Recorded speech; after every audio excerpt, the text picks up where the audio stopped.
Shalom, selamat pagi jemaat yang dikasihi oleh Tuhan. Kembali kita bertemu dalam Salam Pagi. Bapak Ibu, mari kita lanjutkan pembacaan Alkitab kita di dalam 1 Tawarik pasal yang kedua. 1 Tawarik pasal yang kedua, demikian firman Tuhan. Inilah anak-anak Israel, Ruben, Simeon, Lewi, Yehuda, Isakar, Zebulon, dan Yusuf, Benyamin, Naftali, Gad, dan Asyer. Anak-anak Yehuda ialah Onan, dan Shela, 3 orang yang lahir bagi dia dari anak perempuan Shua, perempuan Kanaan itu. Tetapi anak sulung Yehuda itu adalah jahat di mata Tuhan, maka ia membunuhnya. Tamar, menantu perempuan Yehuda, melahirkan baginya Peres dan Serah. Semuanya anak-anak Yehuda ada 5 orang. Anak-anak Peres ialah Hezron dan Hamul. Anak-anak Serah ialah Zimri, Etan, Heman, Kalkol, dan Dara. Semuanya 5 orang. Keturunan Karmi ialah Ahar, yang mencelakakan orang Israel karena ia tidak taat dalam hal barang-barang yang dikhususkan itu. Keturunan Etan ialah Azaria. Anak-anak yang lahir bagi Hezron ialah Yarahmeel, Ram, dan Kelubai. Ram memperanakkan Aminadab, dan Aminadab memperanakkan Hanazon, pemimpin Bani Yehuda. Hanazon memperanakkan Salma, dan Salma memperanakkan Boas. Boas memperanakkan Obed, dan Obed memperanakkan Isai. Isai memperanakkan Eliab, anak sulungnya, dan Abinadab, anak yang kedua, Shimea, anak yang ketiga, Natanael, anak yang keempat, Radai, anak yang kelima, Ozem, anak yang keenam, dan Daud, anak yang ketujuh. Saudara-saudara perempuan mereka ialah Zeruya dan Abigail. Anak-anak Zeruya ialah Abisai, Yoab, dan Azael, 3 orang. Abigail melahirkan Amasa, dan ayah Amasa ialah Yeter, orang Ismail itu. Kaleb bin Hezron memperanakkan Yeriot dari Azuba istrinya. Dan inilah anak-anak perempuan itu, Yesyer, Sobab, dan Ardon. Sesudah Azuba mati, Kaleb mengawini Efrat yang melahirkan Hur baginya. Hur memperanakkan Uri, dan Uri memperanakkan Basalel. Sesudah itu Hezron menghampiri anak perempuan Makhir, bapa Gilead. Ia mengawini perempuan itu ketika ia berumur 60 tahun. Perempuan itu melahirkan Segub baginya. Segub memperanakkan Yair yang mempunyai 23 perkampungan di tanah Gilead. Tetapi Gesur dan Aram merebut Hawot Yair daripada mereka, juga Kenat dan tempat-tempat jajahannya, 60 perkampungan. Itulah semuanya keturunan Makhir, bapa Gilead. Sesudah Hezron mati, Kaleb menghampiri Efrata. Dia adalah istri Hezron, ayahnya. Maka perempuan itu melahirkan baginya Asyur, bapa Tekoa. Anak-anak Yarahmeel, anak sulung Hezron, ialah Ram. Anak sulung Buna, Oren, Ozem, dan Ahia. Tetapi Yarahmeel mempunyai seorang istri lain bernama Atara. Dialah ibu Onan. Anak-anak Ram, anak sulung Yarahmeel, ialah Maas, Yamin, dan Ekar. Anak-anak Onam ialah Samai dan Yada. Dan anak-anak Samai ialah Nadab dan Abisur.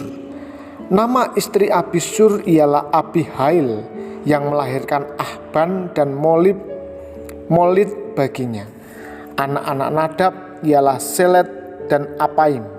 Selet mati dengan tidak mempunyai anak. Keturunan Apaim ialah Yesei, dan keturunan Yesei adalah Sesan, dan keturunan Sesan ialah Ahlai. Anak-anak Yada, adik Samai, ialah Yeter dan Yonatan. Yeter mati dengan tidak mempunyai anak. Anak-anak Yonatan ialah Pelet dan Zaza. Itulah keturunan Yerahmeel. Sesan tidak mempunyai anak laki-laki, hanya anak-anak perempuan. Tetapi Sesan mempunyai seorang budak laki-laki, orang Mesir, yang bernama Yahra. Jadi Sesan memberi anaknya kepada Yahra, budaknya itu menjadi istrinya. Lalu perempuan itu melahirkan Atai baginya.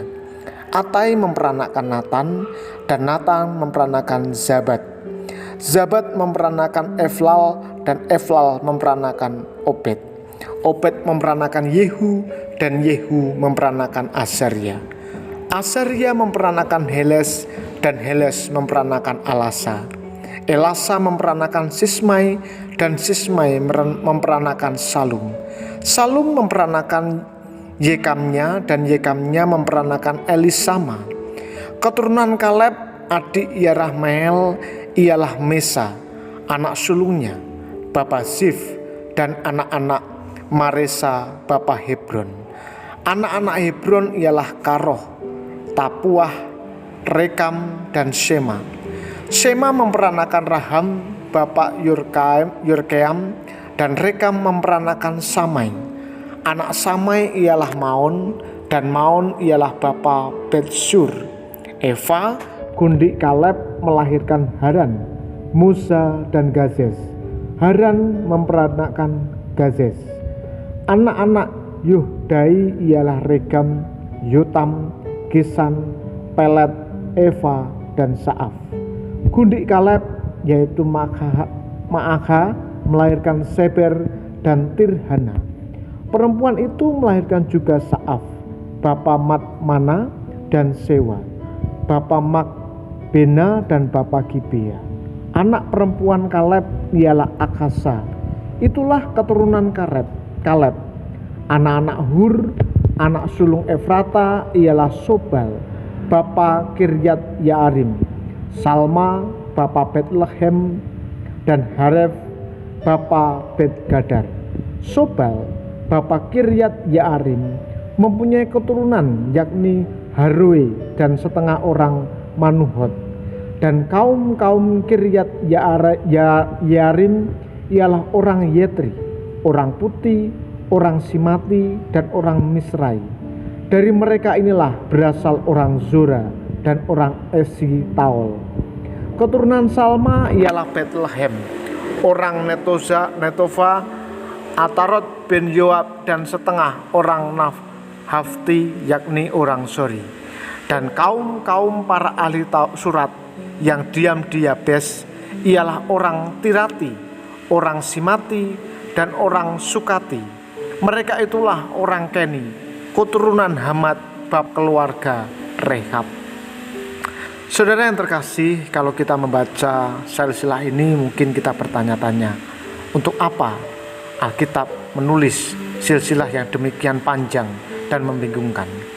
Silsilah Yehuda dimulai dengan anak-anak Yehuda yang dikelompokkan menurut ibu-ibu mereka, dan Onan, mati karena berbuat jahat di hadapan Tuhan. Ahar, keturunan Karmi dan Serah, mati karena tidak setia. Sebaliknya, keturunan Peres beranak cucu dan diberkati sebagai tanda Allah berkenan pada kesetiaan dan ketaatan mereka. Tidak ada cacat yang dicatat dalam garis keturunan ini, karena nantinya akan menuju kepada Daud, Raja Agung Israel. Nah, saudara, kita harus taat kepada Allah, karena dengan demikian kita belajar untuk menghormati Allah dalam segala situasi kehidupan kita. Hal itu tentu berdampak bagi anak cucu kita, dan kita akan meninggalkan nama yang baik di tengah-tengah keluarga maupun untuk memuliakan nama Tuhan. Kiranya kita diberkati. Bapa di surga, kami bersyukur untuk pembacaan firman Tuhan pada pagi hari ini. Pagi ini hamba-Mu mau berdoa untuk jemaat Tuhan di GKMI Salatiga maupun di cabang-cabangnya. Mereka yang saat ini terbaring sakit, kiranya Tuhan yang menyembuhkan. Mereka yang saat ini bergumul dalam perekonomian mereka, kiranya Tuhan yang memberkati pekerjaan dan usaha mereka. Mereka yang bergumul dalam studi, kiranya Tuhan juga memberikan hikmat, kepandaian, dan kecerdasan. Kami akan mengawali seluruh kegiatan kami sepanjang hari ini, dan kami serahkan hidup kami hanya di dalam nama Tuhan kami, Yesus Kristus. Amin. Tuhan Yesus memberkati.